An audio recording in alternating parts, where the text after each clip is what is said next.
자, 할렐루야. 신학소론 8번째 시간입니다. 지난번에 우리가 신학의 9가지 분과가 있는데 그 9가지 분과가 조직신학과 어떻게 연관을 가지고 조직신학이 또 어떻게 수립되고 영향을 주고받는지 알아봤습니다. 우리가 처음 제일 신학 작업을 할 때 가장 토대가 되는 게 뭐였습니까? 첫 번째 해석학이었죠. 해석학. hermeneutics. 해석학이고 그 위에가 뭐였어요? 비블리컬 스터디. 성경 연구였습니다. 그렇죠? 두 번째가. 그리고 이제 세 번째가 뭐였냐면 비블리컬 theology였고 성경 신학. 그리고 네 번째가 조직 신학. 그러니까 조직 신학이 이 세 가지를 다 종합해서 나타나는 게 조직 신학이고, 그리고 역사 신학 그리고 교회사는 뭐예요? 이 네 가지 분과에 다 영향을 주고받는데 특별히 조직 신학하고 제일 큰 긴밀한 연관성을 가지고 있다 그랬습니다. 그렇죠? 그리고 이 조직 신학을 이제 수립하고 나면 이 조직 신학이 다음과 같은 네 가지 학문의 분과에 또 영향을 주고 영향을 끼친다 그랬습니다. 첫 번째 무슨 apologetics, 변증학이었죠. 이 변증학은 엘렌틱스도 있고 그 다음에 에리스틱스도 있고 폴레믹스 이렇게 있는데 어쨌든 이 변증학 그리고 뭐예요? 선교학 그리고 전도학 그리고 실천신학 그리고 뭐였습니까? 하나가 apologetics 그리고 선교학, 윤리학 그리고 실천신학 이렇게 네 가지 분과에 또 영향을 끼친다. 그게 이제 조직신학과 다른 학문과의 상관성에 대해서 알아봤습니다. 자, 그러면 오늘은 뭘 하느냐? 이렇게 조직신학이 다양한 신학 위에 수립되고 또 다양한 신학에 영향을 주는데 그러면 이 조직신학을 할 때 어떠한 방법을 해야 되냐 이거죠. 해석학 위에 성경 연구 위에 성경신학 위에 조직신학이 있고 쭉 분과가 있는데 그러면 이것을 체계화하는 조직신학을 할 때 어떤 과학으로 하는데 이게 올바른 과학, 올바른 과정, 올바른 방법론, 메소드가 뭐냐는 올바른 방법이. 자, 그래서 이것은 이렇게 같이 이야기할 수 있습니다. 다음과 같이 어떻게 correct understanding of doctrine from scriptures 뭐야? 성경으로부터 정확한 교리, 정확한 이해를 어떻게 추론해낼 수 있는가? 그러니까 교리는 성경으로부터 나와야 되는데 성경을 예를 들면 이단들도 성경 보고 뭐 어느 교단도 보고 다 보는데 우리 복음주의, 더 좁게는 개혁주의에서는 이 성경을 읽을 때 어떻게 정확하게 읽어서 그 성경에서부터 올바른 교리를 도출하는가? 그게 뭐예요? 신학화 작업이란 말이에요. 그러니까 제일 중요한 건 뭐예요? 성경을 처음에 어떻게 해석하는 거, 그러니까 해석학이잖아. 그죠? 그리고 그 해석학 위에 연구, 성경을 어떻게 연구해서 의미를 뽑아내는가? 그게 성경 비블리컬 스터디, 그리고 비블리컬 테올로지입니다. 결국. 그쵸? 지난주에 했던.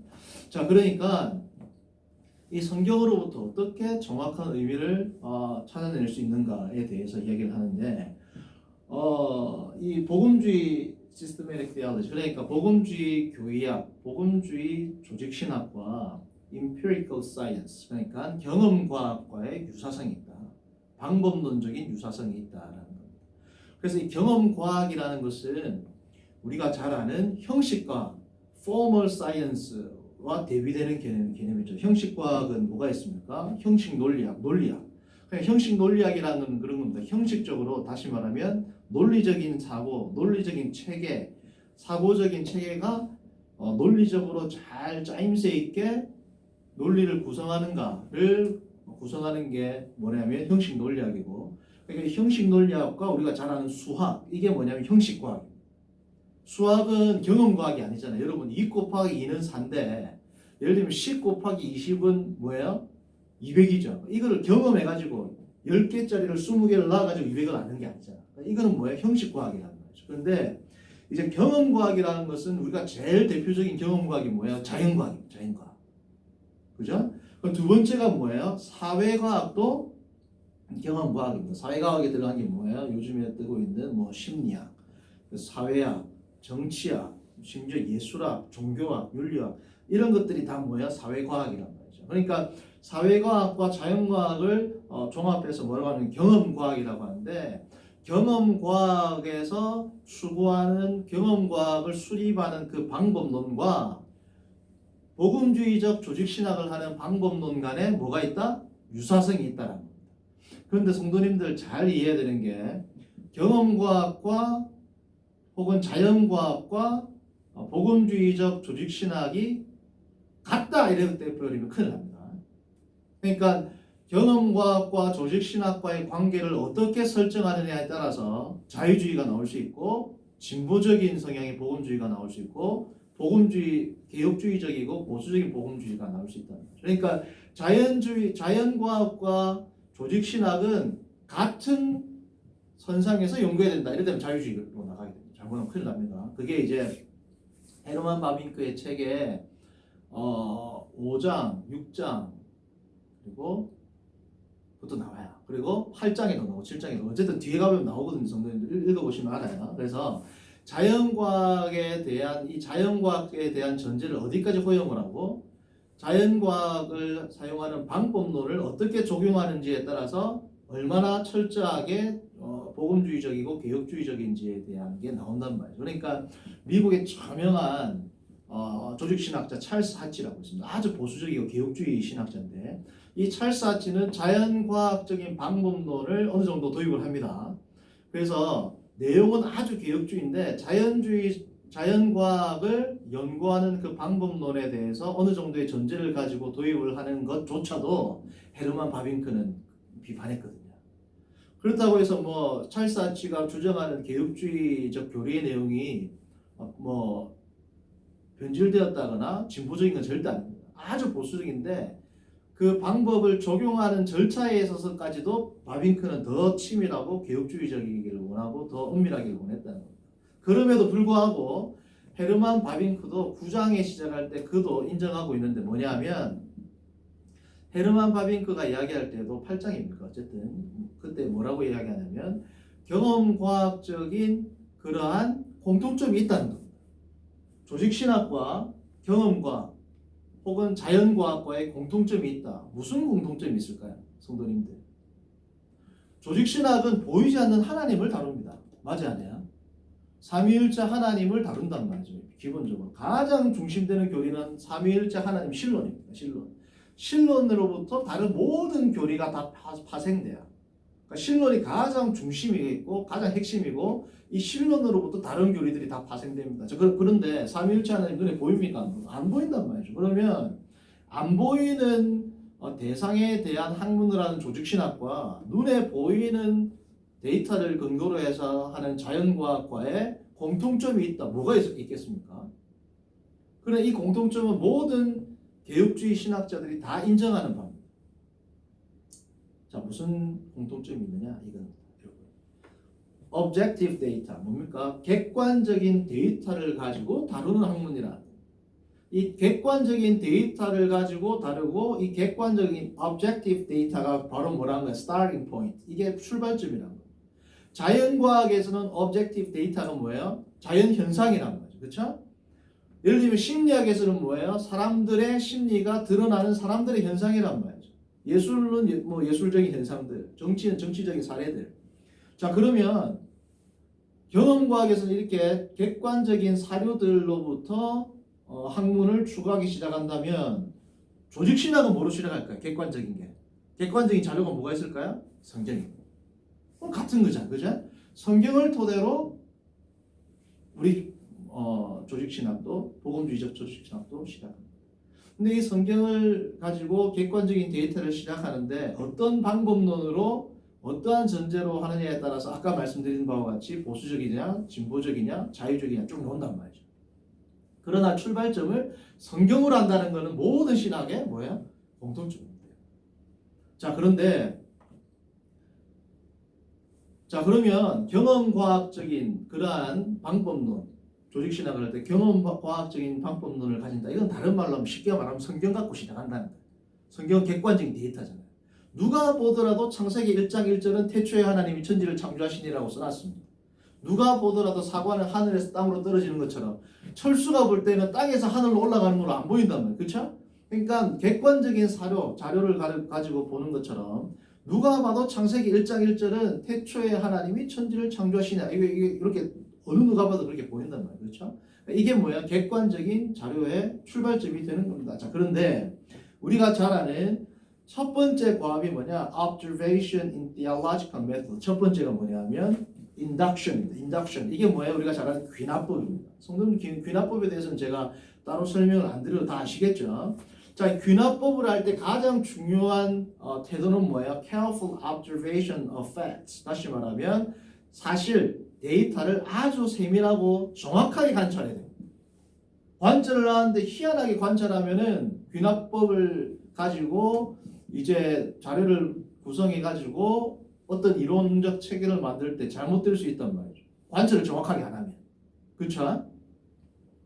그래서 이 귀납적 방법론을 가지고 이제 구성을 합니다. 과학도 예를 들면 이런 거죠. 뭐 참새는 하늘을 난다. 그리고 뭐 기러기도 하늘을 난다. 그리고 독수리도 하늘을 난다. 결론 뭐야? 뭐 새를 있는 새 다 찾아봤다면 이 세상에 있는 새. 그러니까 뭐야? 독수리 모든 새는 하늘을 난다. 이게 귀납법이라는 거죠. 그렇죠? 근데 자료를 잘못 모아서 독수리, 참새, 비둘기 했는데 같은 조류지만 예를 들어서 타조를 모아가지고 결과를 도출하면 그렇게 해놓고 모든 새는 하늘을 난다면 틀려요. 맞아요. 틀린단 말이죠. 왜? 타조는 색인 새인데 날 수 없는 새란 말이죠. 그렇죠? 그러니까 이 자료를 쭉 찾다 보면은 타조도 있고 또 못난 뭐 닭도 있고 나오겠죠. 그러면 모든 새는 하늘을 난다. 이 결론이 틀린 겁니다. 그렇죠? 그러니까 관찰을 정확하게 해야 된다. 관찰을. 어쨌든 정확한 관찰이 필요가 합니다. 자, 그래서 첫 번째 단계는 뭐냐면 정확한 관찰과 그리고 될 수 있으면 모든 사례들을 다 봐야 돼요. 그렇죠? 모든 새는 하늘을 난다 그러면 가장 좋은 건 뭐예요? 지구상에 있는 모든 새들을 다 조사해야 된단 말이죠. 그죠? 그래서 모든 새가 나는지 안 나는지 나온단 말이죠. 그러니까 될 수 있으면 성경을 볼 때에도 교리를 채택할 때는 어떻게 된다고? 창세기부터 계시록까지 있는 모든 자료들을 예를 들면 실로는 하나님은 성부 하나님은 하나님이시다 라는 것을 찾아내려면 창세기 있으면 찾으면 안 되잖아. 그렇죠?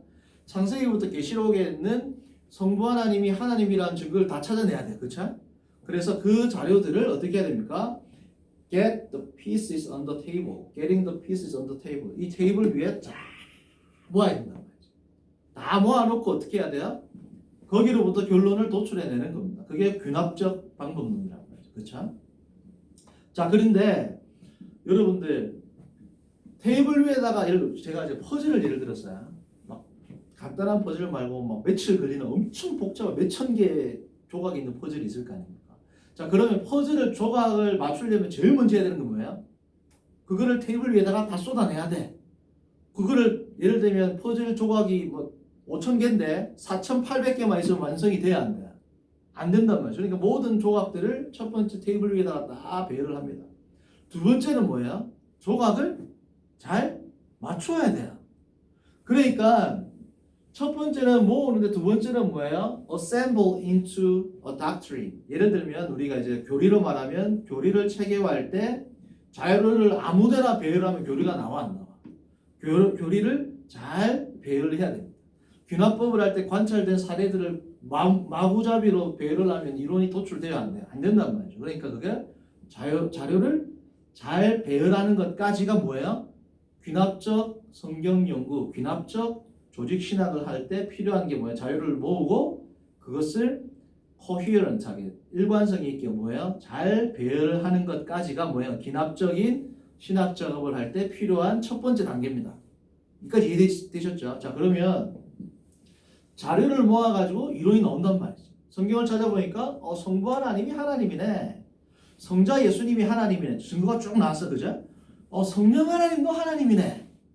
증거가 쭉 나왔단 말이에요. 창세기부터 계시록까지 보니까. 그러니까 요래 가지고 성부 하나님이 하나님이라는 증거들을 쭉 모으는 겁니다. 그렇죠? 성자 예수님도 하나님이라는 증거들을 쭉 모으는 겁니다. 그 성자 예수님이 인간이라는 증거는 지금 여기서는 빼야 돼. 하나님이라는 걸 지금 체계화하기 위해서. 그러니까 관련된 자료를 다 수집을 한단 말이죠. 그렇죠? 그래가지고 하나의 이론을 구성을 하게 되면 성부 하나님은 하나님이고 성자 예수님도 하나님이고 성령 하나님도 하나님이다 라는 귀납법에 의한 결과가 도출이 됐어요, 안 됐어요? 됐죠. 성부 하나님 하나님이고 성자 예수님도 하나님이고 성령 하나님도 하나님이다 라는 결과가 도출이 됐습니다. 자, 그럼 여기서부터 하는 것은 뭐냐면 두 번째는 뭐냐면 디덕션입니다. 디덕션이 뭐예요? 연역법입니다. 여러분, 연역법의 가장 대표적인 게 뭡니까? 실로기즘, 뭐예요? 삼단론법입니다. 우리가 뭐 중학교 때, 초등학교 때 배웠죠. 뭡니까? 모든 사람, 뭐였지? 첫 번째 대전제가 뭐예요? 모든 사람은 죽는다. 두 번째 전제 뭡니까? 중전제 뭐예요? 소크라테스는 사람이다. 세 번째 뭐예요? 소크라테스는 죽는다. 이 3단 논법은 경험을 안 해도 나오는 겁니다. 논리적으로. 모든 사람은 죽는다. 그러니까 이 모든 사람이라는 범주 안에 누가 들어가요? 소크라테스가 들어가죠. 두 번째, 소크라테스는 사람이다. 세 번째는 뭐예요? 그러므로 소크라테스는 죽는다. 이 논리 안에서는 경험을 안 해도 알 수 있단 말이죠. 그렇죠? 자, 그러니까 두 번째 작업은 뭐냐면 연역법을 시작해야 됩니다. 성도님들, 근데 처음부터 연역법을 하면은 성경에서 진리가 도출될까요, 안 될까요? 없다면 왜 자료가 없단 말이죠. 자료가. 그렇죠? 그래서 두 번째 하는 게 뭐냐면 연역법입니다.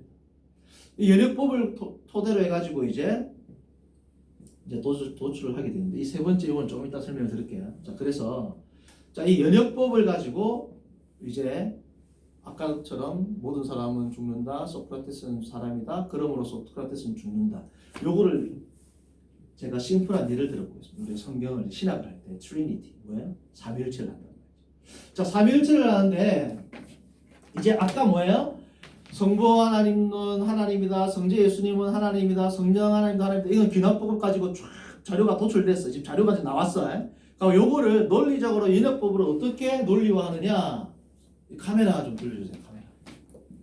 지금 좀 전에 자료가 나왔습니다. 자료에서 소결론이 나와서 하나님, 성부 하나님, 성자 예수님, 성령 하나님 나왔죠. 요거는 지금 뭐예요? 귀납법에 의한 결론이란 말이지. 그러니까 요거를 연역법을 어떻게 이제 삼위일체 교리를 체계화하느냐? 아주 심플한 형태로 제가 그냥 이야기를 합니다. 자, 삼위일체가 있단 말이죠. 삼위일체가 있는데 첫 번째 성경을 보고 결론이 나왔어. 귀납법을 통해서 이제 결론들이 도출된 겁니다. 뭐예요? 하나님은 한 분으로 존재한다. 하나님은 한 분이시다. 성경에 나오죠. 그 증거가 두 번째. 그런데 아버지가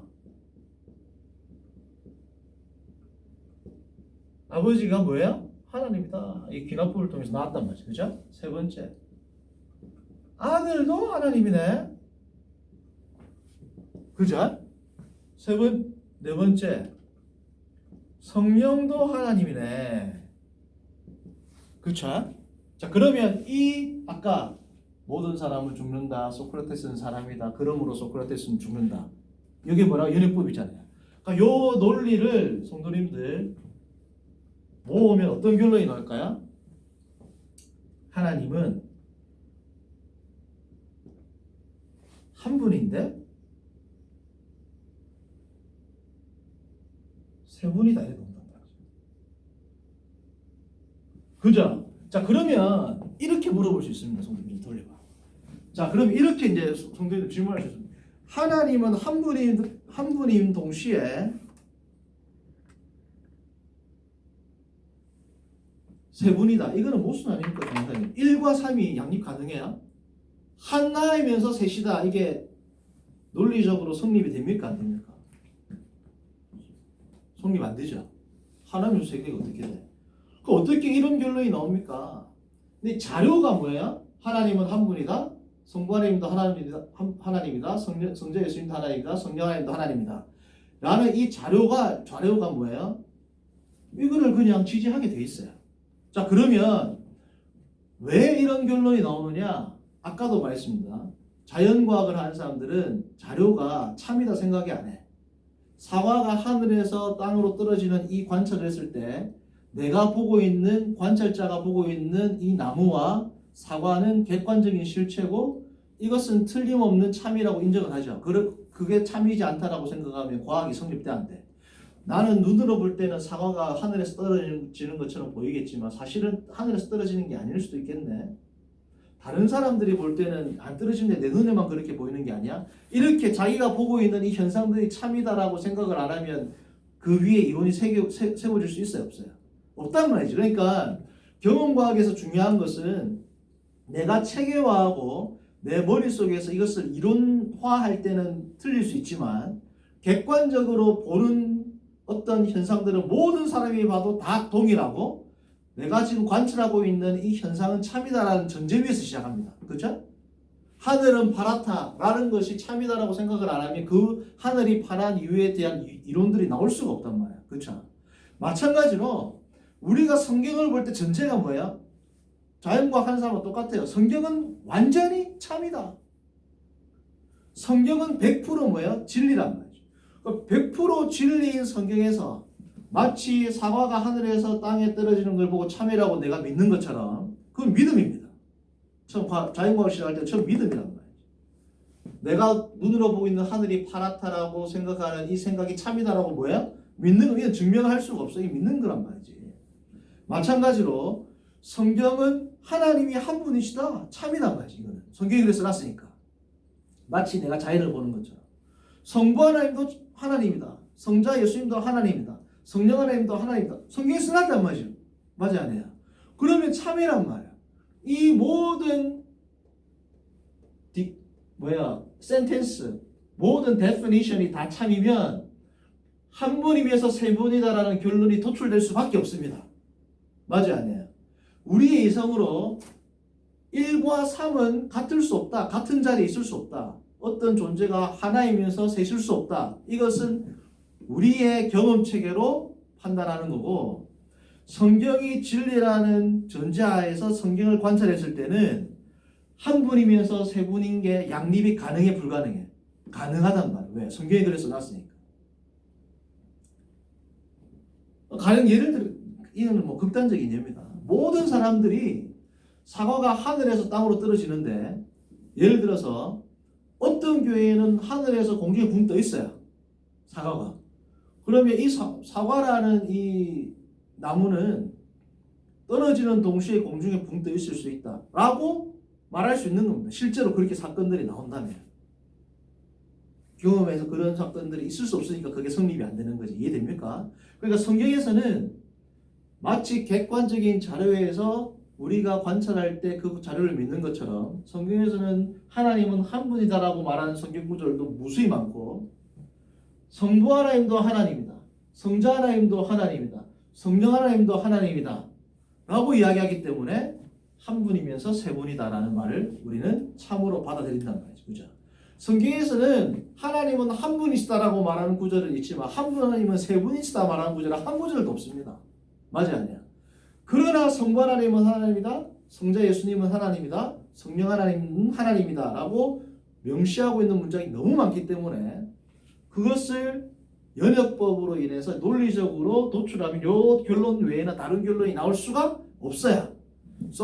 모든 사람은 죽는다. 소크라테스는 사람이다. 소크라테스는 안 죽는다. 이게 안 나온단 말이에요. 죽는다밖에 안 나온단 말이에요. 그렇죠? 이렇게밖에 나올 수 없다라는. 그게 뭐예요? 아까 귀납적 조직신학 방법 나옵니다. 그리고 연역적 조직신학 방법을 토대로 해서 이런 결론이 나오게 됩니다. 자, 그래서 오늘은 어떻게 신학 작업을 귀납법과 연역법을 통해서 신학 포뮬레이션, 신학 포뮬러, 신학적인 교리를 도출하는지에 대해서 살펴봤습니다. 오늘 여기까지 하겠습니다.